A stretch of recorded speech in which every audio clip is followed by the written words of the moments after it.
ಕಡೆ ಪ್ರತ್ಯೇಕ ನಾಡಧ್ವಜದ ವಿಚಾರ ಯಾವ ರೀತಿಯಾಗಿ ಚರ್ಚೆಗೆ ಗ್ರಾಸವಾಗಿತ್ತು ಅನ್ನೋದು ನಿಮಗೂ ಕೂಡ ಚೆನ್ನಾಗಿ ಗೊತ್ತಿದೆ.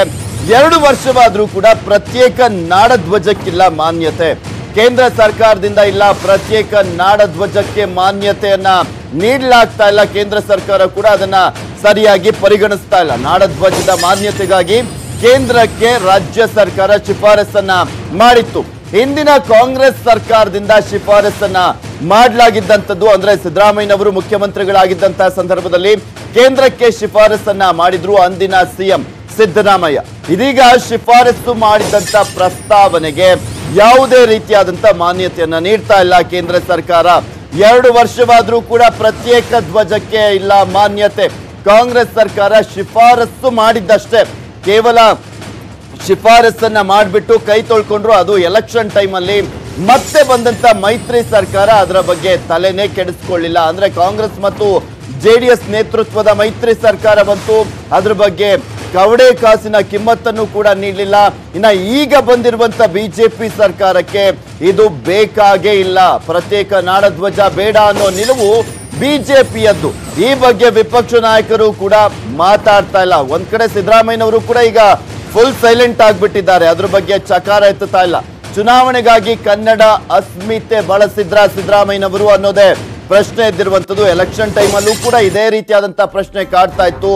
ಇವರಿಗೆ ಚುನಾವಣೆಯ ಸಂದರ್ಭದಲ್ಲಿ ಪ್ರತ್ಯೇಕ ನಾಡಧ್ವಜದ ವಿಚಾರ ಯಾಕೆ ಬೇಕಾಗಿತ್ತು ಅನ್ನೋದು ವಿರೋಧ ಪಕ್ಷದ ಹಾಗೆ ಕನ್ನಡಿಗರ ಟೀಕೆಗೂ ಕೂಡ ಗುರಿಯಾಗಿತ್ತು.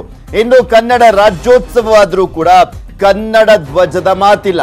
ಕನ್ನಡ ನಾಡು ನುಡಿ ಕೇವಲ ರಾಜಕಾರಣದ ವಿಚಾರವಾಗಿ ಪರಿಣಮಿಸಿಬಿಟ್ಟಿದೆ ಇವತ್ತಿನ ರಾಜಕಾರಣಿಗಳಿಗೆ. ಇದೆಲ್ಲದ್ರ ಬಗ್ಗೆ ಕಂಪ್ಲೀಟ್ ಡೀಟೇಲ್ಸ್ ಅನ್ನ ನೀಡ್ತಾರೆ. ನೇರ ಸಂಪರ್ಕದಲ್ಲಿ ಜಾಯ್ನ್ ಆಗ್ತಾ ಇದ್ದಾರೆ ವಿಧಾನಸೌಧದ ಮುಂಭಾಗದಿಂದ ನಮ್ಮ ಪ್ರತಿನಿಧಿ ಕೃಷ್ಣ. ಎಸ್ ಕೃಷ್ಣ, ಪ್ರತ್ಯೇಕ ನಾಡಧ್ವಜ ನಮ್ಮ ಅಸ್ಮಿತೆಯ ವಿಚಾರಕ್ಕೆ ಸಂಬಂಧಪಟ್ಟಂತೆ ದೊಡ್ಡ ಮಟ್ಟದ ಚರ್ಚೆ ಕೂಡ ಶುರುವಾಗಿತ್ತು. ಆದ್ರೆ ಅದು ಯಾವ ರೀತಿಯಾಗಿ ರಾಜಕಾರಣಕ್ಕೆ ಮಾತ್ರ ಸೀಮಿತ ಆಗ್ಬಿಟ್ಟಿದೆ ಇವತ್ತು ಅಂತ. ಖಂಡಿತವಾಗ್ಲೂ ಪೃಥ್ವಿರಾಜ್, ಮುಖ್ಯವಾಗಿ ರಾಜಕಾರಣಿಗಳಿಗೆ ಕನ್ನಡ ಅಂದ್ರೆ ನಾಡು ನುಡಿ ಭಾಷೆ ವಿಚಾರದಲ್ಲಿ ಒಂದು ರೀತಿ ರಾಜಕಾರಣ ಮಾಡುವಂಥದ್ದು, ಜೊತೆಗೆ ಅದನ್ನೇ ಒಂದು ರೀತಿ ವೋಟ್ ಬ್ಯಾಂಕ್ ಆಗಿ ಬಳಸ್ಕೊಳ್ಳೋದ್ರ ಮೂಲಕವಾಗಿ ಒಂದು ರೀತಿ ಜನರನ್ನ ಸೆಳೆಯುವಂಥ ಒಂದು ನಿಟ್ಟಿನಲ್ಲಿ ಈ ರೀತಿಯಾದಂಥ ಒಂದು ತಂತ್ರವನ್ನು ಮಾಡೋದ್ರ ಮೂಲಕವಾಗಿ ಎಲ್ಲೋ ಒಂದು ಕಡೆಯಾಗಿ ಏನು ನಾಡು ನುಡಿಗೆ ಒಂದು ರೀತಿ ಭಾಷೆಗೂ ಕೂಡ ಅಗೌರವವನ್ನು ತೋರಿಸುವಂಥ ಒಂದು ಕೆಲಸವನ್ನು ಇತ್ತೀಚಿನ ರಾಜಕಾರಣಿಗಳು, ಅದರಲ್ಲೂ ಕರ್ನಾಟಕದಲ್ಲಿರ್ತಕ್ಕಂಥ ರಾಜಕಾರಣಿಗಳೇ ಮಾಡ್ತಾ ಇರುವಂಥದ್ದು. ಯಾಕಂದರೆ ಈ ಹಿಂದೆ 2 ವರ್ಷಗಳ ಹಿಂದೆ ಅಷ್ಟೇ ಪ್ರತ್ಯೇಕ ನಾಡಧ್ವಜಕ್ಕಾಗಿ ಇಂದಿನ ಕಾಂಗ್ರೆಸ್ ಸರ್ಕಾರ ಒಂದು ರೀತಿ ಕೇಂದ್ರ ಸರ್ಕಾರಕ್ಕೆ ಶಿಫಾರಸು ಮಾಡಿತ್ತು. ಅಂದ್ರೆ ಮಾಜಿ ಮುಖ್ಯಮಂತ್ರಿ ಏನು ಸಿದ್ದರಾಮಯ್ಯವರು ಏನಿದ್ದಾರೆ ಅವರು ಸಿಎಂ ಆಗಿದ್ದಂಥ ಸಂದರ್ಭದಲ್ಲಿ ಒಂದು ರೀತಿ ಸಮಿತಿಯ ಆಧಾರದ ಮೇಲೆ, ಶಿಫಾರಸಿನ ಆಧಾರದ ಮೇಲೆ ಅದನ್ನ ಕೇಂದ್ರಕ್ಕೂ ಕೂಡ ಒಂದು ಮಾನ್ಯತೆಗೆ ಶಿಫಾರಸನ್ನು ಮಾಡಿತ್ತು. ಅಂದ್ರೆ ಮುಖ್ಯವಾಗಿ ಯಾವುದೇ ಪ್ರಾದೇಶಿಕ ಭಾಷೆ ಆದರೂ ಕೂಡ ಅದಕ್ಕೆ ಒಂದು ಪ್ರತ್ಯೇಕವಾದಂಥ ನಾಡಧ್ವಜ ಬೇಕಾಗುತ್ತೆ ಅನ್ನೋ ಒಂದು ನಿಟ್ಟಿನಲ್ಲಿ ಏನು ಒಂದು ತಜ್ಞರ ಸಮಿತಿ ಏನು ವರದಿಯನ್ನು ಕೊಟ್ಟಿತ್ತು, ಆ ವರದಿಯನ್ನು ಆಧರಿಸಿ ಅದನ್ನ ಕೇಂದ್ರಕ್ಕೂ ಕೂಡ ಶಿಫಾರಸು ಮಾಡಿತ್ತು. ಅದರ ನಂತರವಾಗಿ ಅದನ್ನ ಫಾಲೋ ಅಪ್ ಮಾಡುವಂಥ ಒಂದು ಕೆಲಸವನ್ನ ಅಂದಿನ ಕಾಂಗ್ರೆಸ್ ಸರ್ಕಾರ ಆಗಿರ್ಬೋದು, ಜೊತೆಗೆ ಅದರ ನಂತರವಾಗಿ ಬಂದಂತಹ ಮೈತ್ರಿ ಸರ್ಕಾರ ಆಗಿರ್ಬೋದು, ಈಗ ಏನು ರಾಜ್ಯದಲ್ಲಿ ರಚನೆ ಆಗಿರತಕ್ಕಂಥ ಬಿಜೆಪಿ ಸರ್ಕಾರ ಆಗಿರ್ಬೋದು, ಈ 3 ಸರ್ಕಾರಗಳು ಕೂಡ ಅದನ್ನ ಫಾಲೋ ಅಪ್ ಮಾಡುವಂಥ ಒಂದು ಕೆಲಸವನ್ನ ಮಾಡಿಲ್ಲ.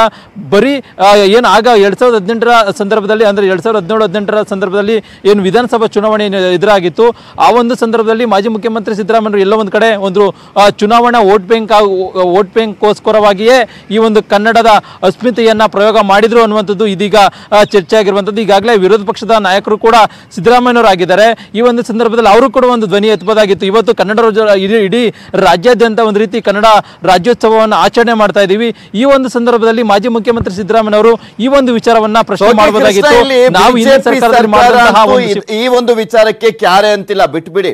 ಇನ್ನೊಂದ್ ಕಡೆ ಸಿದ್ದರಾಮಯ್ಯನವರು ಅಟ್ಲೀಸ್ಟ್ ಇದ್ರ ಬಗ್ಗೆ ಧ್ವನಿ ಎತ್ತಬೇಕಾದಂತವ್ರೆ ಸೈಲೆಂಟ್ ಆಗಿದ್ದಾರೆ. ಅಂದ್ರೆ ನಮಗೆ ಚುನಾವಣೆಯಲ್ಲಿ ಇದರ ವಿಚಾರಕ್ಕೆ ಸಂಬಂಧಪಟ್ಟಂತೆ ವೋಟ್ ಬರಲಿಲ್ಲ, ಸೊ ಏನಕ್ಕೆ ಈ ವಿಚಾರ ಅಂತ ಸುಮ್ಮನಾಗಿದ್ದಾರೆ ಅನ್ಸುತ್ತೆ.